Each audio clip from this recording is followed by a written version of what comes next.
Today, additional questions answered.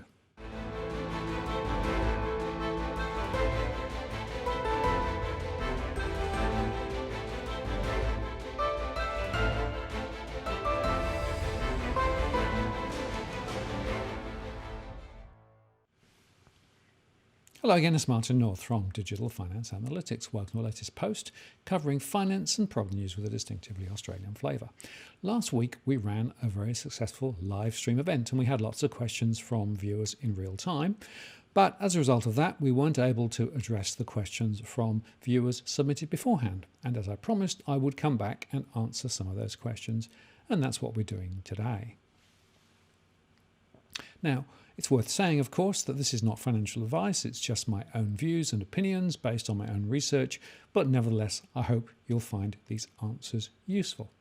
And so, without further ado, let's get going. So, Warren asked, is there any value in a bank raising deposit rates to attract cash?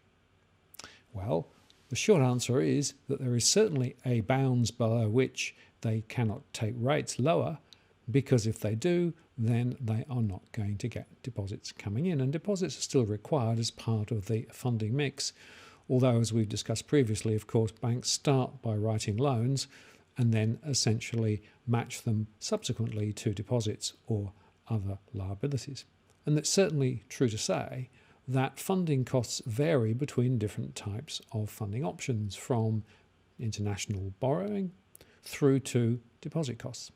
Generally, deposits have been more costly for banks, and because of that, it's quite tough for them to lift deposit rates, especially, of course, as the Reserve Bank is slashing rates across the board. So I think it's quite unlikely that we're going to see any significant rise in deposit rates, particularly term deposit rates. The question is, will at the margin some go down that route, or will they simply continue to cut deposit rates, particularly call deposit rates, to zero as rates fall generally across the board? Certainly, if you're a deposit holder, the outlook is very, very uncertain, and to my mind it looks as though rates are likely, if anything, to go lower, not higher. So short answer is, I think it's rather unlikely that we're going to see banks starting to lift deposit rates anytime soon, and it's more likely that we're going to see rates continuing to fall. And therefore savers are going to have a very torrid time in the months and years ahead. The second question comes from Patricia. Now, looking at the Federal Reserve, is it quantitative easing or not? And if not, what is the difference between QE and what the Fed is doing up until March 2020? It's a very good question, of course, because Jerome Powell specifically went out the other day saying, no, we're not doing quantitative easing. What we're doing is doing some repos and basically managing the rate. Now, let's just think through what quantitative easing is, because essentially, at its broadest, quantitative easing is about putting more money into the system. And the idea of that, of course, is that you will inflate asset prices, and that includes real estate and also stocks and shares, but also encourage banks perhaps to lend more, although if you look back over the last 10 years, in fact, very few banks have really been lending more vigorously. And if you take Europe, for example, banks are preferring to hoard rather than to lend at the moment. So the big difference is that the original quantitative easing was essentially bond buying over the longer term, specifically looking at securitized bonds as well as other categories. What the Fed is doing this time is manipulating interest rates further down the yield curve nearer term, and that is having a very different impact than might be expected, simply because most of the big banks had pre-positioned their bond holdings on the assumption that the Fed would take bond rates lower as part of a QE program. In other words, prices on bonds would continue to move in their favour. But because the Fed has now decided to use short-term measures, particularly repos overnight and just a little bit longer, that means that the impact is more on the short-term money market rates and short-term liquidity than the long-term price of bonds. And as a result of that, many of those large institutions who took big positions in bonds are now finding that they're out of the money. But I still think this is still a form of QE. It's a different sort of QE because essentially it's short term, but it is manipulating rates and it is still supporting liquidity in the market. But the Fed has said that they're not intending to massively expand liquidity over and above what the market needs for day-to-day operations. So I think the right answer is this is a form of QE, but it is not manifestly about rising asset prices, nor indeed about inflating the stock markets. It is more about short-term liquidity, and therefore it has a different tenor. Of course, the real question is whether this will have any more impact than the previous bouts of QE, which frankly has sold nothing. It's just created bigger debts, created a bigger debt bomb, and created ever more speculation on derivatives and other markets as well. And the holders of around US 77 trillion in bonds will be hoping that the Fed changes tack and goes out along the yield curve again. That's what they're hoping for. That is what their positions were there for in the first place. So in a way, it's a bit of a cat and mouse game between the Fed and the money markets, and we'll see how that plays out. Now, Greg asked, for tonight's event, well, last Tuesday's event, Aussie bank bonds, are they worth looking at as an investment? Well, there's a few things to say here. Firstly, if you're a retail investor, it's very hard to get direct access to Australian bonds. You have to go through some of the indirect means, like the EFTs. And the second thing is that bonds, of course, have two characteristics. Firstly, they have a consistent price at the end of their life, so you know what you're going to get back. And they have a coupon, and sometimes that coupon is variable and sometimes it's fixed over the life of the bond. So in a way, you sort of know what you're buying. And traditionally, bank bonds have paid quite a high coupon because they needed the funding. But the difficulty is that a lot of the bonds are convertible bonds, and those bonds may well get converted into equity in the case of a bank getting into crisis. And a few years ago, these were being sold too easily to, I think, investors who didn't really know what they were getting into. There are much higher risks attached to these types of bonds. And not surprising, of course, the coupons are quite attractive, but then it comes down to a trade-off between whether the bonds will get called or whether they won't.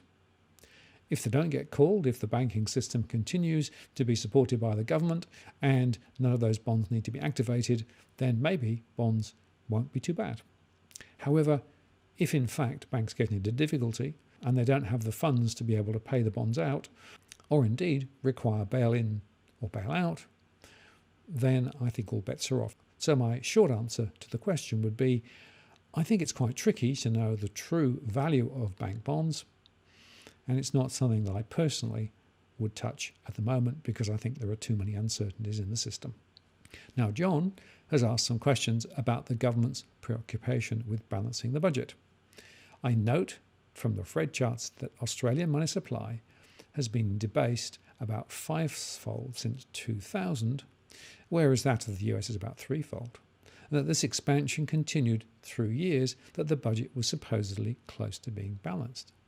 Does government debt pale into a significance relative to loan generated by banks? In the US, the cash reserve ratio for big banks is 10%, but our banks are self-regulated with about 1% cash reserves. Does the lack of regulation mean that the much greater currency debasement occurring in Australia relative to the USA and the potential for wider swings? Isn't it ridiculous to obsess over small black economy tax losses if the banks overwhelm the situation both through loan generation and loan restriction most of the time? Why is the roller coaster of bank-generated currency being ignored? Isn't the answer to many currency problems to regulate and stabilise loans in the economy by regulating bank activity and the amount and purpose of loans? Okay, big bunch of questions there. So there's a few things to say. Firstly, of course, the traditional view of banks is that they take deposit first and then lend them out. But we know that that's not right. It comes back the other way. Basically, banks will create loans, their book account entries, and ultimately they'll have to support those loans either by deposits or by borrowing internationally to be able to balance the book. So it becomes effectively an accounting issue, but the limitation is the amount of loans that can be found to be lent, not the access to cash. Now, with regard to the money supply, that's a quite complicated thing, because essentially the money supply is a combination of multiple facets of inputs and outputs. And as we'll discuss shortly in another question, this is beyond the banking system some of the time as well. But what I think is going on is that banks in Australia are highly leveraged. And if you look at the total amount of equity they hold relative to their total exposure, it is very low. And whilst banks have been raising their capital a little, thanks to the risk-weighted assets, the fact is that banks in Australia are not that well capitalised on an international basis. So what this means is that we have much more leverage in the system. And of course, in a rising market, that means that banks can create superior profits. But in a stressed market, that high leverage comes home to roost. And in that situation, banks can do one of two things. First, they can lend less. And secondly, they can change the rates at which they lend. And both of those have impacts on their profitability. Now, if they do choose to lend less, that means that loans will be less accessible, the lending standards will be increased, and in fact, banks will be unwilling to support many businesses, particularly the SME sector, whilst wanting to direct as much as they can of their lending towards the mortgage sector. The reason for that is that generally mortgages are lower risk and therefore more profitable. So I think the truth is that the banking system here, because of its highly leveraged state, is also supported by the unwritten government guarantee, because most international investors know that banks in Australia will ultimately get bailed out by the government here, particularly the large players. So I think that we've got to sort of step back and say, because of that artificial situation, because of the fact that governments support the banks here in Australia, and because of the fact that we've got highly leveraged banks, the risk profile is certainly very different from, say, the US. And even the derivatives footprint here, with 48 trillion in derivatives held mainly by the big players, is also a concern. So I'm not sure that the best answer then is to re-regulate the banks and control what they can lend directly. But of course, perhaps the right answer is to think about creating a bank that's designed specifically to lend to businesses and households for specific productive purposes, and not to get involved in speculation and other more flowery activities. That's of course what Glass-Steagall was about in the first place, and another example of that would be to create a national bank whose sole responsibility is to lend for productive projects. The reason I say this is that at the moment it seems to me that it's very hard for many businesses to get the capital that they need to execute the plans that they have. And most of the banks here are, one, driving home lending very, very hard because of the low capital leverage, and two, they're also speculating, as we've discussed, particularly around derivatives. And I would exclude derivatives from the core activities of banking. If we did that, I think we'd see some of the liquidity issues and money supply issues that you've touched on begin to adjust. And that would be a good thing, because our banks are frankly too highly leveraged. And then the other part of the question, John, you asked was, it is as if the politicians do not understand the origin of currency. Why is bank generation of money ignored by almost everyone? I'm not an economist, but is this a hole in the economic education? The short answer is yeah. And if you listen to my recent discussion with Steve Keen, we went into this into some detail. The problem is that the typical economist's education is all predicated on the idea that lending is not a problem because for every loan there's a liability, for every asset there's a debit. And that means that effectively it nets each other off. So you can increase the loan portfolio and essentially you create more assets on the other side of the balance sheet, so therefore it's not a problem. That is unfortunately not true, and it also means, of course, that typically people would argue that deposits come first and then banks lend out deposits and therefore they're limited by the amount of deposits in the system. But as we said earlier on, and as I'll reiterate once again, that's not how banking works. The retail banks are able to create loans, if there's a need, by making a book entry. Once they've made that book entry, they will then retrospectively fit those loans into their treasury operations and will match them either to deposits if they have them, or indeed to international funding or local funding to be able to balance the books. So it becomes a post-event accounting entry. And they can lend prior to those entries being made. So the only limit on how much a bank can lend is in fact the appetite of borrowers to borrow. To reiterate again, all of the questions around Basel and capital is effectively based on a wrong predication. That, yeah, sure, you have to hold a certain amount of capital to lend a certain amount, but of course those rates of capital holding are very low because of the risk weights that are involved. And as banks get larger, they simply expand their balance sheet to suit. So in a way, my view is that the risk weights and the capital ratios that Basel uses to try and control the banking system is actually highly ineffective. And in fact, it tips more focus into mortgage lending, which has low risk weights, and away from productive business lending, which have higher risk weights. So I think we need a different structural solution to managing the banks. But I'm not sure that direct regulation of where they can lend and how they can lend is necessarily the right answer. Okay, let's go on to the next set of questions. Chris asked, recently, Lynette Zhang and her cohorts discussed the latent laws still on the books covering special powers of government in the USA to confiscate a wide range of assets held by citizens that may be confiscated by government to save the economy in extreme circumstances. It would be worth discovering if any similar powers lurk within Australian laws that may affect personal property in our country. Cheers, and thanks for all you do.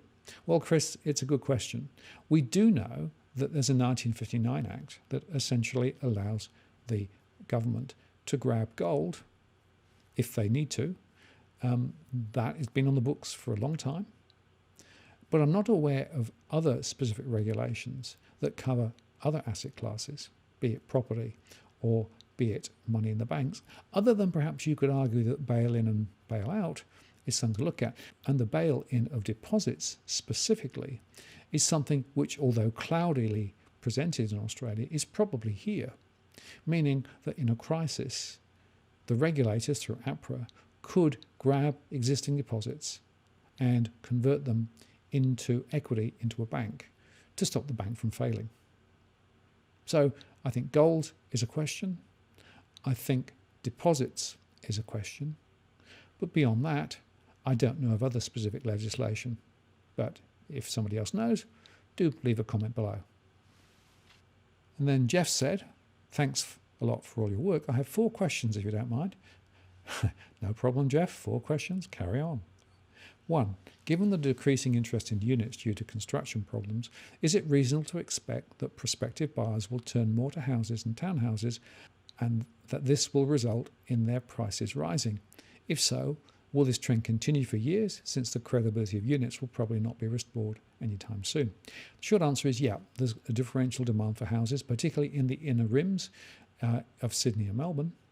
And I think that will continue for some time. That's one reason why we're seeing house prices within, close proximity to the CBD, both rising at the moment in Sydney and Melbourne. Whereas unit prices are not rising, and out on the urban edge of towns where there's a lot of new construction, prices are not rising too. So I think we're going to see some differential chasing of different values over time. And of course, population growth will continue to expand.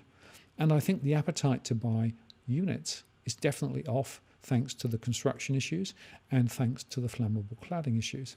So you've got a point. It's just hard to try and estimate the real impact and the length of time, because we don't know yet whether the government will ultimately, either at a state or federal level, begin to address the underlying construction issues. Remember, we've had 20 years plus of poor quality construction and badly certified properties, and most of the new properties have been high-rise, but I would underscore the fact that even newer low-rise and houses could also be impacted. So perhaps the real question is not units versus houses, but it's actually old properties versus new properties. Perhaps it will be the older properties that will actually hold value for longer. Second question, do you think the level of price falls will be the same among cheaper prices and more expensive ones? Or will one group fall more than the others? I know it depends on postcodes, etc., but is there any kind of general rule here? Well, generally what happens is that in a falling market, it's the top end that goes first, and it filters down through to the bottom end of the market. And the reverse is also sometimes true, that effectively the top end begins to move, and as the top end of the market increases, that then flows down. So it tends to be that middle price and lower price properties move less and later. The other side of it is that there's always more demand at the bottom of the market than the top of the market, simply on force of numbers. And therefore the supply and demand equations are quite different between the very top end, let's say Vaucluse, where there are a very small number of properties that are going to be transacted, compared with the volume down the bottom end of the market, where there are going to be more people buying and selling. So from a normal distribution curve perspective, it's what happens down the market which is going to have a bigger impact across the price base of all of the market. And that's one of the reasons why we've been questioning whether, in fact, all of the information about price indices is true, because a lot of the transactions reported have been at the top end rather than the middle or the bottom end of the market. So, then the question is, well, is it likely that the top end of the market is going to continue to be buoyant, or will it come off? And I still think there's a chance of a bull trap even there. So my own view is lower price expectations at the bottom end and the middle of the market relative to the top end, but even the top end may come off over the next 12 to 18 months, because the broader economic parameters in Australia are looking pretty wobbly at the moment. Your third question was, what happens to a mortgage if the bank fails? Well, it's an asset. So that mortgage would be sold to another party who would effectively pay less than the face value of the mortgage. That is effectively the cash flow of the existing payments on the mortgage. But you suddenly wouldn't find that the mortgage was suddenly unwound. It would be sold to a third party. And if you look in the small print in all the mortgage documentation, all mortgages can be transferred and sold on within the Australian. And do you have any opinion as to which of the big four banks is in the greatest danger of failing? Well, I'm not going to talk about specific banks. What I will say is that because, of course, the mortgage sector is where a lot of the issues are, not least because it's the biggest asset class, probably those banks with larger mortgage portfolios will tend to have more risks on their books. Then the question is, how well do they manage them? Are they being too sporty in the investment sector versus the owner-occupied sector? And what about interest only versus not? But I'm not going to mention specific bank names. And then a question here. I've got a question for Tuesday's live stream. Just wanted to get your insight on Australia's M1 and M3. M1 has basically tripled since June and M3 has contracted. To me, it seems like credit is being written off, deflation, and the RBA is trying to push money in at the bottom via cheap interest rates. The money only ends up on banks' balance sheets and is not making it into the broader economy. What say you, Matt? And here are the two charts. This is the M3 series, and this is the M1 series, and you can see the considerable expansion of M1. So just to be clear, M1 and M3 are the broad measures of money in the economy. M3 is the broadest measure, so that includes all the money flows. M1 is a subset of M3, and that would include some of the functionality around lending. And yes, I think what's actually happening is that essentially there is some unofficial QE going on, specifically through the local repo markets. I did a post on this some time ago. The Reserve Bank is taking rates lower. The Reserve Bank is intervening in the markets through their day in, day out money operations to try and bolster liquidity and take rates lower. But you're also right that it isn't necessarily translating through to banks lending more, because if you look at credit growth, it's relatively low at the moment, and that's true of business and also to the household sector. And I do expect mortgage growth to continue a little higher ahead, simply because of the lower rates and the new reductions in lending standards. But lending to businesses look to me to be underwater at the moment, simply because businesses are less confident about what's going on. So then the question is, so where is this liquidity going? Firstly, you're right, I think banks are holding more. The second is I think that the broader M3 and M1 also includes some of the flows into the Australian situation thanks to the higher commodity prices, and we shouldn't forget that. And thirdly, of course, there are money going in and money going out from the superannuation funds. Superannuation is close to 3 trillion now, and some of that is being invested offshore as well. So that's part of the money flows. But I think the money supply question highlights the real dilemma that we're facing, that the Reserve Bank can pump up, but it doesn't necessarily translate into more economic activity locally. It doesn't mean that loans are more productively made, and it doesn't mean that effectively the economy is going to turn itself around. So in a way, we're measuring perhaps the wrong thing. So I think the bottom line is that the broader money supply may be growing, but it's not necessarily translating into broader economic activity in the country. And that's a worry. And then the last set of questions from John. What do you think is the long-term outlook for residential real estate in Australia 10 to 15 years down the track? If employment and credit growth are short-term drivers, what are the long-term drivers? And are they changing? Well, the fact of the matter is that employment and credit growth certainly are short-term levers, but ultimately it's demand. And, the population growth in Australia is likely to continue to expand. The question is how fast, because the migration stats are still looking pretty sporty.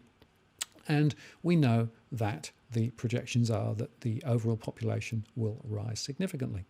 We also have to balance, of course, the supply of new properties. And one of the things that we should be worried about, and one of the things that we should be worrying about in the medium to long term, is whether there's enough new property supply coming on stream to match the migration that's coming into the country. And the third element, I think, which is a more fundamental one, which is we've got to the point now where property prices are very heady relative to income, relative to GDP and other factors. And it may well be that we're going to see some sort of reset before prices take off again. And my modern modelling suggests that prices on average are 40% higher than their true value. So it may well be that what we see over the next 10 to 15 years is prices going sideways for a little while, then something of a significant correction back to more normal values, and then some rises in price again in 10 to 15 years' time as that population lever begins to grow. But I have to tell you, this is very speculative because there are so many externalities. I'm thinking of the US, I'm thinking of China, I'm thinking of Brexit and Europe, and many other factors too. So the broader economic context will also determine what happens.